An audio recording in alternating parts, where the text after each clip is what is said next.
Salut à tous les amis, j'espère que vous allez bien. On se retrouve pour une nouvelle vidéo sur la chaîne et on va voir aujourd'hui comment être un meilleur citoyen au quotidien. C'est parti. 93% des Français déclarent vouloir mieux vivre ensemble. Mais combien font vraiment un effort au quotidien? Être un bon citoyen, c'est pas attendre un diplôme ou une validation, c'est avoir le bon comportement. Et pas besoin d'attendre une révolution, pour ça on peut commencer dès aujourd'hui.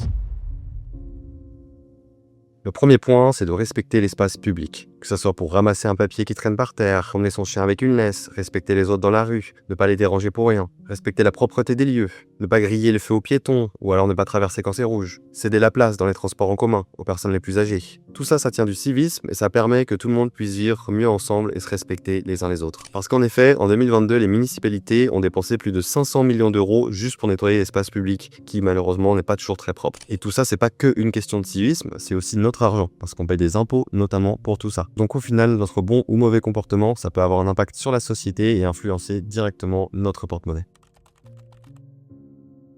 En deux, on ne le dira jamais assez, mais c'est important de s'informer correctement. Ne croyez pas tout ce que vous voyez en ligne avec les réseaux sociaux. Maintenant, avec l'intelligence artificielle, on a des choses qui sont presque réelles et on pourrait s'y tromper. C'est important d'essayer de rester critique, d'analyser si ça c'est véritable ou pas et de ne pas croire tout ce que vous voyez en ligne. Donc c'est toujours bien d'essayer de trouver des gens qui ont un point de vue objectif sur les informations pour avoir l'information la plus claire possible, qui ne soit pas influencée par quelques biais cognitifs et par la perception de certains acteurs qui vous transmettent cette information. On peut prendre par exemple l'étude de l'Ipsos en 2021 qui a montré que près de 47% des jeunes adultes se sentent mal informés sur les enjeux politiques et environnementaux. Et au final, un citoyen qui n'est pas informé, c'est un citoyen manipulable. Parce que si vous regardez que la télévision, malheureusement l'information, elle a des biais, elle est instrumentalisée. Donc c'est important en tant que citoyen de vous intéresser à ce qui se passe parce que la globalité permet à notre localité de se développer et de vivre de manière pérenne. Notre troisième point ici, ça va être le vote. Si vous voulez être un meilleur citoyen, il faut aller voter. C'est un droit et un devoir dans notre société parce que c'est comme ça qu'on permet de construire une société plus équilibrée qui nous correspond davantage.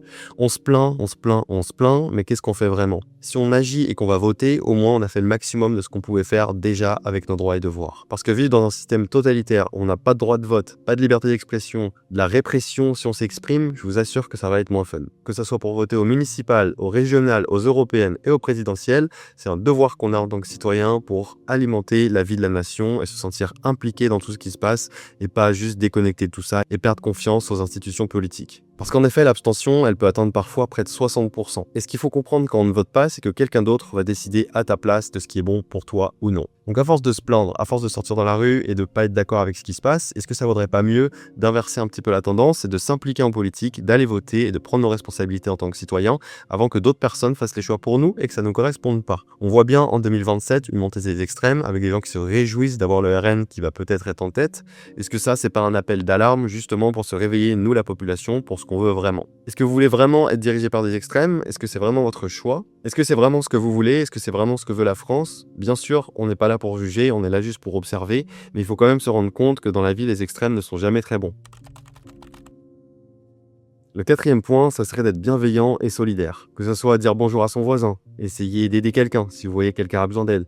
Avoir juste un peu plus d'humanité dans cette société, ça nous ferait vraiment du bien. Qu'on se sente pas juste tous déconnectés et que ça soit pas un petit peu chacun pour soi avec de l'égoïsme. On a besoin de s'aider, de s'entraider, de communiquer, de partager et de sentir qu'on peut compter sur les uns et les autres. Que ce soit pour signaler un comportement dangereux dans la rue, que ce soit pour du harcèlement à l'école ou dans la vie privée. Tout ça, c'est très important qu'on agisse pour que les gens ne se sentent pas seuls chez eux et impuissants et isolés. Parce qu'entre le racisme, le sexisme et l'homophobie, on n'a pas fini de trouver des différences qui font souffrir beaucoup de nos concitoyens. En chiffres, selon l'Observatoire national de la délinquance, près de 1 Français sur 5 a été témoin de discrimination directe. Et dans tout ça, malheureusement, très peu de gens interviennent pour y mettre fin. Tout ça, ça peut créer des enfants isolés, des enfants dépressifs, des enfants qui en viennent à se suicider parce qu'ils ne sont pas écoutés, qui se sentent impuissants face à tout ça, face à un système des fois qui ne leur propose pas assez de solutions. Donc oui, on a une responsabilité en tant que citoyen, on a une responsabilité en tant qu'humain d'agir correctement sur cette planète et il faut vraiment le faire parce que sinon malheureusement des personnes vont diriger pour nous imposer des choses et choisir à notre place. Le civisme, c'est pas être gentil,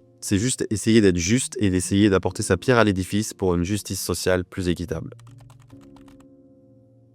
Que ce soit vous investir dans une collectivité, que ce soit participer à une association, un programme humanitaire qui aide les gens. Peu importe là où vous voulez vous investir, ça sera toujours plus positif que de penser que à vous. Vous pouvez par exemple devenir bénévole pour essayer de distribuer de la nourriture aux personnes sans abri ou aux réfugiés. Vous pouvez organiser des maraudes ou rejoindre des organisations collectives de nettoyage, par exemple des quartiers ou de sensibilisation ou d'éducation. Tout ça, ça va aider les gens qui sont dans le besoin et ça va vous permettre aussi d'avoir un peu plus d'espoir en l'humanité, je vous en assure. Faut quand même compter qu'il y a près de 12 millions de Français qui sont engagés au quotidien de manière bénévole pour aider les autres. Donc c'est quelque chose qui est quand même déjà présent dans notre société. Maintenant, si tu penses que tu pourrais aider les gens, si tu penses que tu pourrais apporter ta pierre à l'édifice pour rendre ce monde meilleur, n'hésite pas une minute et crois en toi. Souvent, on a tendance à pas y croire, qu'on peut changer les choses en tant que citoyen, qu'on est impuissant, que la politique ça nous dépasse, mais c'est pas du tout vrai. C'est à nous de trouver les solutions, d'agir, d'utiliser nos droits et devoirs dans cette société pour construire le monde qu'on veut voir dans notre futur. Sinon, est-ce qu'on va continuer de voir toutes ces infos qui nous polluent, toutes ces guerres qui tuent de plus en plus de monde et tous ces dirigeants qui parfois ne sont pas très responsables? Jusqu'où on est prêt à tolérer tout ça? Jusqu'où on est prêt à aller pour voir toutes ces horreurs? Est-ce qu'on ne devrait pas plutôt prendre nos responsabilités pour construire un monde meilleur pour demain et croire en nous avec plus de positif? Je vous laisse me dire en commentaire ce que vous en pensez et on se dit à très vite pour une nouvelle vidéo.